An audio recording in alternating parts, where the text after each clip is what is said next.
At this moment, we are honored to hear a few words of inspiration from our distinguished dignitaries who graciously joined us today. May I now request our chief guest, Dr. Anand Raval Garu, to kindly share a few words.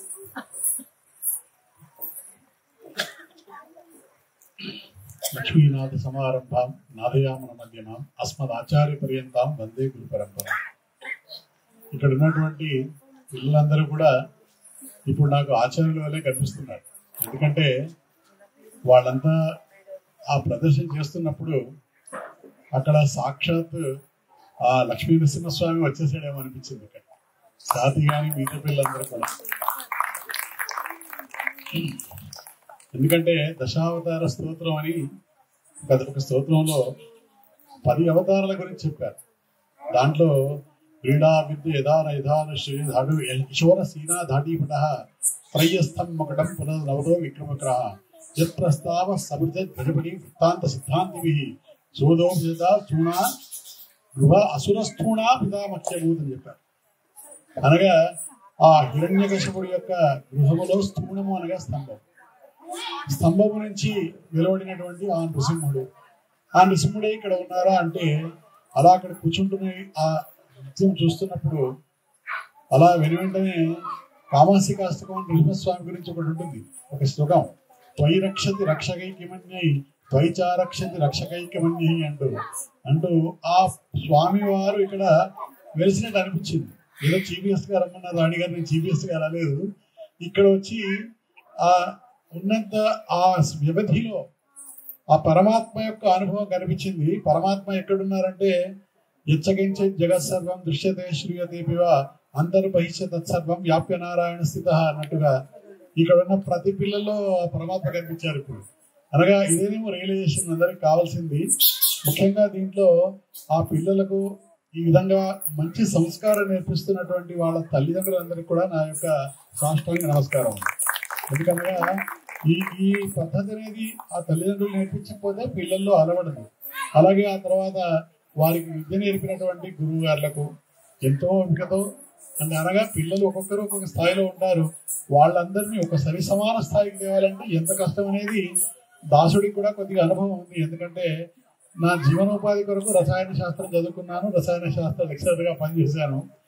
ఆత్మ యొక్క విజ్ఞానం కొరకు వేదాధ్యయనం చేశాను. తర్వాత దాంట్లో ఉన్నటువంటి విషయాలు తెలుసుకుంటూ ఉంటాను అన్నమాట అన్ని కూడా.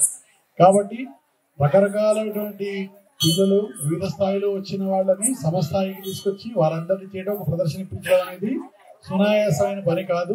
మనం ఇక్కడ చూస్తున్నటువంటిది కేవలం ఫైనలైజ్ ప్రోడక్ట్. కేవలం ఆ గురువు గారికి వారికి మాత్రమే తెలుసును దాంట్లో ఉన్న శ్రమ. కాబట్టి గురువు గారు మీకు పాదాభివందనం. నేను ఎక్కువగా సమయం తీసుకోను. కాకపోతే ఒకటే చిన్న విషయం ఏమిటంటే ఏదైనా ఏ విషయమైనా కేవలం మనం సాధన చేస్తేనే మనకు లభిస్తుంది. అంటే మనకు ఒక చిన్న ఉదాహరణ, ఒక చిన్న శ్లోకంలో ఒక గద్యంలో చెప్తారు.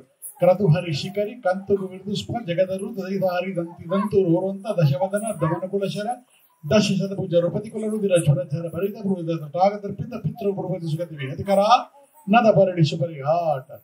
ఈ ఒక్క లైన్ ఇప్పుడు చెప్పాను. ఎవరికన్నా అర్థమైందా? ఎవరికి కాదు. కానీ గురువుగారు నాకు నేర్పించినప్పుడు ఎంత కష్టపడి ఉంటారు చెప్పండి. ఇప్పుడు నేను చెప్పగలుగుతున్నాను, చాలా సునాయాసంగా ఉంది.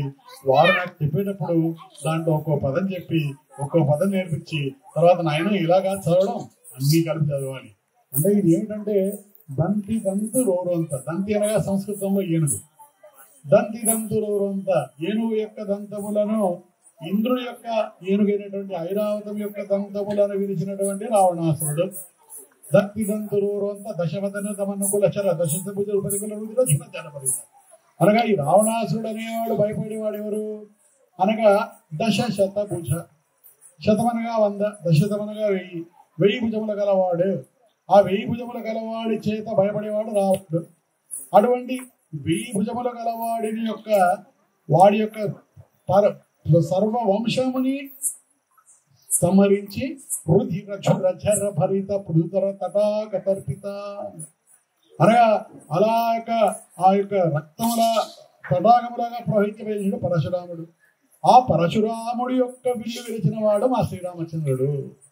మరి అందరు అంటూ ఉంటారు ఇవాళ చాలా మటుకు, అయ్యో రావణాసుడు గొప్పవాడండి, రాముల వారు ఏముందండి, వచ్చాడు గెలిచాడు, కానీ రావణాసుడు చాలా గొప్పవాడు అంటారు. కానీ రావణాసుడు గొప్పవాడు కాదండి. రావణాసుడు భయపడేటువంటి ఆ యొక్క వీరుడిని సంహరించిన పరశురాముడి విల్లుని విరచన వాడు రాముడండి. ఎక్కడ పోలిక? కాబట్టి ఇతిహాసం నుంచి ఎప్పుడూ కూడా రాంగ్ ఎక్స్ప్లెనేషన్స్, రాంగ్ ఇష్యూస్ తీసుకోకుండా సరైన విషయాలు తెలుసుకోవాలి. అలాగే పిల్లలందరూ మీ గురువు గారు చెప్పింది నేర్చుకోండి, వారు చెప్పింది పర్ఫెక్ట్. మనం ఏదో అన్వయించుకొని ఏదో నేర్చుకొని ఏదో మనకు వచ్చింది తెలుసుకొని అక్కడ చదవండి ఇక్కడ చదవండి కాకుండా గురువు గారి చేత నేర్చుకోవాలి. గురువు గారి అంతా గురువుకి శరణాగతి చేసినప్పుడు మాత్రమే మనకు విద్య లభిస్తుంది. గురువు గారికి మనం అర్పించుకోవాలి, అప్పుడు మాత్రమే విద్య మనకు లభిస్తుంది. ఎందుకంటే ఎక్కువ సమయం తీసుకోవాలి, ఎందుకంటే అందరూ అలసిపోయి ఉన్నారు ఆల్రెడీ కూడా. రైట్, ఈ యొక్క అవకాశం ఇచ్చినందుకు రాణి గారికి, రవి గారు అండ్ ఖ్యాతి, ఆబ్వియస్లీ నాకు ఎప్పుడు నితేష్ గుర్తొస్తూ ఉంటాడు మీ అబ్బాయి, ఎందుకంటే వాడు నా విద్యార్థి కాబట్టి. అలా మీ అందరికీ కూడా నా యొక్క చాలా ధన్యవాదములు. ఇలాంటి ఒకేషన్లో నన్ను పిలిచి నాకు ఇక్కడ ఒక దివ్య అనుభవం అనేది తప్పకుండా లభించింది. అందుకని నేను ఏం మాట్లాడాలో ఏమి తయారై రాలేదు, కేవలం ఇప్పుడు అనిపించింది మాట్లాడాలి. ఈ శ్లోకాలు కూడా ఇప్పుడు అనిపించింది చెప్పాలనిపించింది చెప్పారు. ఏమన్నా తప్పులుంటే వాచక క్షంతవ్య. ధన్యవాదాలు.